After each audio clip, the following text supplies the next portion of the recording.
Pandangan Mas Faiz gimana sih mengenai pendidikan filsafat secara umum di Indonesia? Nggih, jadi ya harus diakui nggih, filsafat itu tidak populer di Siap. kita. Kadang dicurigai. Bahkan kemarin-kemarin saya lihat ada yang menyebar share itu fatwa bahwa filsafat itu haram. Padahal kalau sejauh yang saya baca peradaban-peradaban besar dunia itu Berdasarkan munculnya filsafat. karena ketika jayanya filsafat ini. Iya. Ya Yunani, ya Islam, ya Barat. Oh iya, Itu justru fondasinya ini ketika filsafatnya jaya. betul. Makanya ini agak menarik. Kenapa kok di kita sekarang banyak dicurigai. Bahkan saudara-saudara kita ya yang Muslim itu sering membanggakan zaman keemasan Islam. Iya. Tapi lupa bahwa zaman keemasan Islam itu jaya luar biasa. Antara lain karena filsafat ini. Tuh, Aristoteles. Iya, jadi filsafatnya dimaki-maki tapi kejayaannya dipuji-puji. Jadi agak lupa dengan situasi ini. Saya agak tersentuh lah kalau ngomong mengenai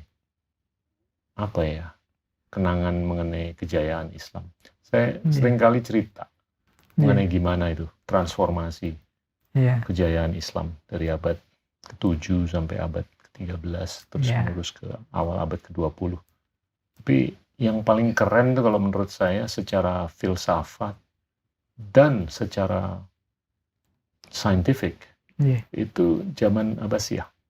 Iya. Iya kan? Dari abad ke-8 sampai 13. Ya, Harun al-Rasyid ke belakang. Betul. Ya. Al-Ma'mun, Al-Mansur, Harun al-Rasyid. Itu jaya-jayanya era itu. Betul. Karena memang dukungan untuk dunia ilmiah, dunia filsafat itu luar biasa dari penguasa saat itu. Dan yang saya perhatiin mereka tuh sangat bisa menunjukkan keterbukaan.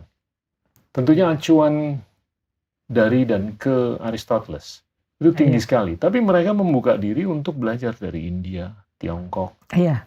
Dapat Yunani. Banyak dari mana-mana, penerjemahan juga dari mana-mana. Bahkan tidak harus Muslim ilmuwannya. Betul. Jadi Yahudi diterima. Ya. Di Baitul Hikmah itu kan yang ngajar Nasrani, Yahudi, jadi, ateis, dan lain-lain. Untuk bidang keilmuan mereka sangat welcome, sangat terbuka dari mana-mana. Itu salah satu dasarnya kenapa saat itu disebut era emasnya dunia Islam pada zamannya. Nah, itu yang menurut saya etos ini penting untuk dihidupkan lagi. Penting. Ya. Jadi semangat keilmuannya, dukungan pada ilmu.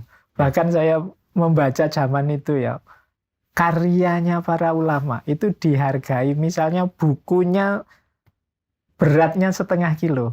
Bayarannya 0,5 kilo emas. Bayangkan itu. Wah, kalau bisa kayak gini saya semangat. Wah, kalau sekarang kalau baca dari handphone emasnya nggak terlalu banyak tuh.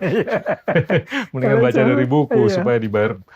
Saya baca itu krusnya, gajinya yang ngajar di Istana Yang Ulama itu kalau di krus itu kan dinar, sekian dinar. Itu sekian ratus juta setiap bulan. Nah, itu kan berarti maunya para khalifah di dinasti Abbasiyah itu para ulama ini sibuklah dengan ilmu saja. Tidak usah yang lain-lain. Karena ini nanti jadi penopangnya kekhalifahan zaman itu. Dan gini loh Mas, kalau saya lihat tuh orang-orang yang keren banget di zaman itu ya, khususnya abad ke-8 sampai 13. Enggak. Ibnu Sina, Al-Khwarizmi, Hamid Al-Ghazali, dan semuanya lah, itu mereka tuh polimat. Mereka menguasai banyak sekali dimensi. Banyak bidang ilmu. Iya kan? Dan itu sederhana untuk saya bahwasanya mereka tuh menunjukkan keterbukaan terhadap ilmu. Berbagai ilmu. Rasa ingin tahunya tinggi, etos ilmiahnya tinggi, dan terbuka. Akhirnya luas, dapat dari mana-mana. Jadi berbagai bidang. Jarang ada tokoh zaman itu yang spesialis kayak kita sekarang. Selalu polimet, ngerti macam-macam. Ibnu Sina itu ya kedokteran, ya filsafat, ya astronomi. Buku kedokteran di Eropa itu bermuara di ilmunya Ibnu Sina.